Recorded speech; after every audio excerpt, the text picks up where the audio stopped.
Magandang araw mga kaibigan. Bigyan natin ng reaction opinion itong post ng DZRH News Update. Maghahain ng kaso laban kay House Secretary General Chiloy Garafil. Ang kampo ni na dating Congressman Mike Defensor dahil sa hindi pagtanggap ng kanilang impeachment complaint laban kay Pangulong Ferdinand Bongbong Marcos Jr.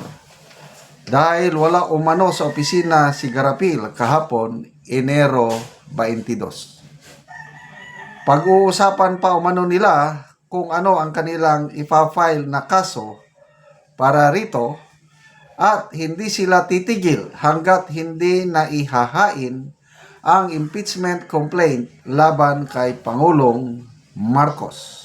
Okay, so may mga nabasa akong post ng mga abogado. Example, si Attorney G. Sinasabi niya na pwedeng dumulog sa Korte Suprema ang mga grupo. Example, itong grupo ni na ex-congressman Mike Defensor, itong grupo ni ng Makabayan Black. Sinasabi ni Attorney G na pwede silang magsampa ng kaso sa Supreme Court.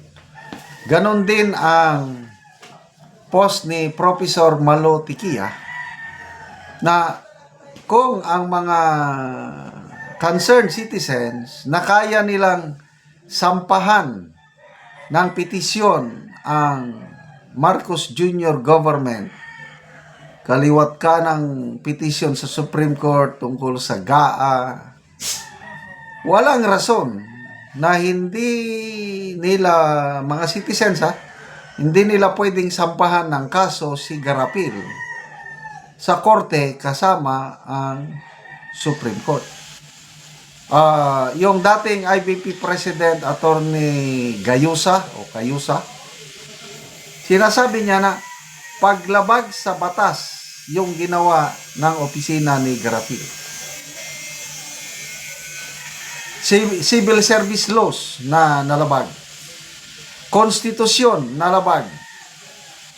Anti-Graft and Corrupt Practices Act nalabag. Maraming nalabag na batas. Itong si Chiloy Garapil, abogado din pala ito, classmate ni Attorney Vic Rodriguez sa law school. So bakit abogado siya, alam man niya yung batas, bakit ganun? Sinadya ba na umalis siya? Pwede namang pwede namang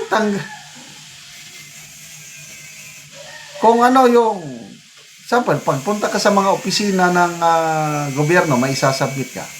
Wala ang chief of office.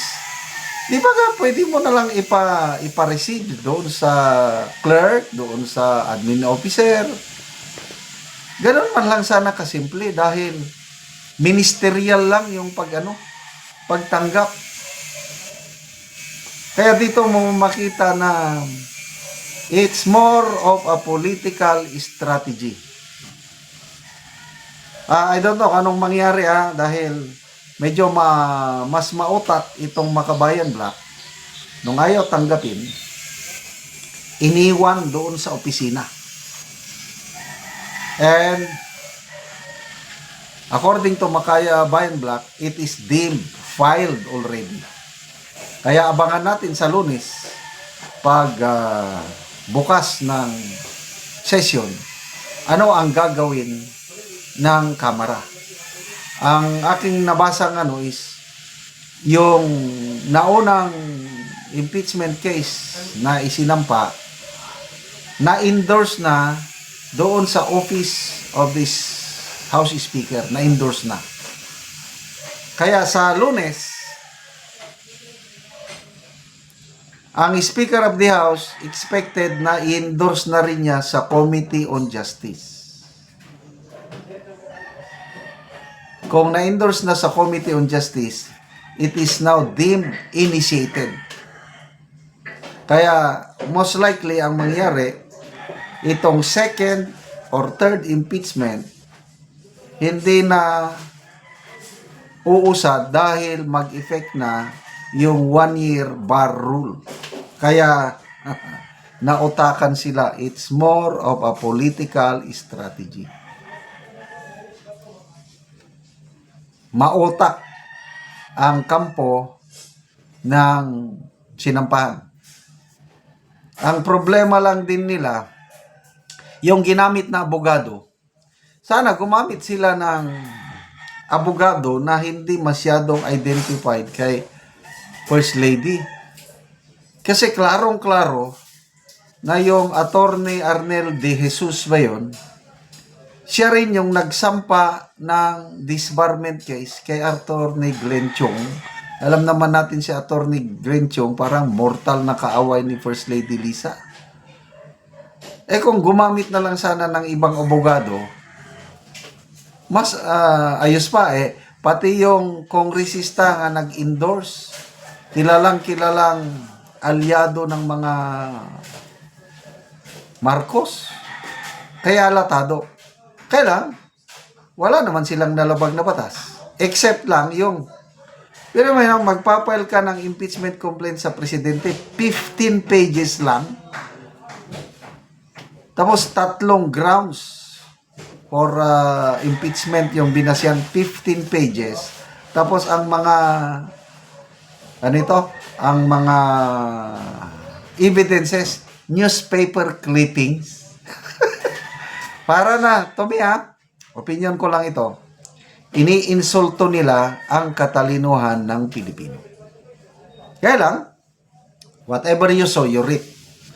Aanihin din nila, magbabackfire din sa kanila yan sa court of public opinion. Sa mga nag-o-observe sa political development sa bansa, makikita nila na hindi patas lumaban itong Kung walang itinatago ang Pangulo, wala siyang ginawang kasalanan, kahit kaliwat ka ng pang-impeachment dyan, pabayaan kung, sige, file lang kayo. Total, ang dami namang mga kongresista na sumusuporta sa Pangulo. Di ba? Bakit? Daanin pa nila sa technicality na huwag tanggapin yung Kaya matatalo sila sa public opinion. Mas lalong madami ang maiinis, hindi susuporta sa Pangulo at lalong babagsak ang kanyang trust and performance rating. Salamat mga kaibigan sa inyong pagsubaybay sa ating channel. Nakakatulong kayo ng malaki sa tribong Talandig ng Bukidnon dahil ang income natin sa channel na ito is pantulong sa tribo.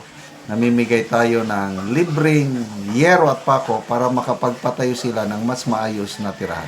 Panoorin nyo ang video na ito. Kusog kayo ang ulan. Kaya sa pamabusin. Ikaw na Una ni siya ang nataga-anugero. O bisan pa sa kusog kayo nga ulan. Daghang salamat, sir. Salamat siya sa sin nga nahatag sa iya.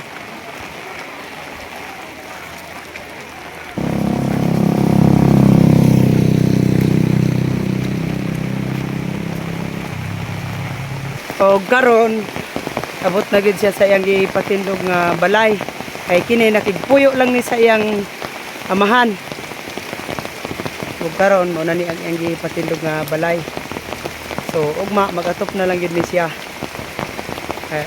Kay ulan namang gyud, kusog kayo ang ulan apan sa ilang kalipay di kuha digid nila ang sin. Unang-una akong pasalamatan ang atong Ginoo o kanang atong nag-sponsor o salamat sa iyang gihatag nga sin kay makabalay na gid ko. Unya nagigpuyo ra ko sa akong mama karon makalain na gid ko. Kaya daghang salamat. Yanda. Salamat ko kay kuan kanang madagan pa ang matagan ani nga kuan ug sin para dagan gyud ang magkapanalamat sa inyo o kiran bisan pag ulan gikuha gyud nako akong kinsen kay excited kay mi Oo. na kaming tanan na tagan diri sa sitio Gayton. Oo. So, salamat kayo. Salamat kayo sir. Oh, salamat. Salamat. Oo.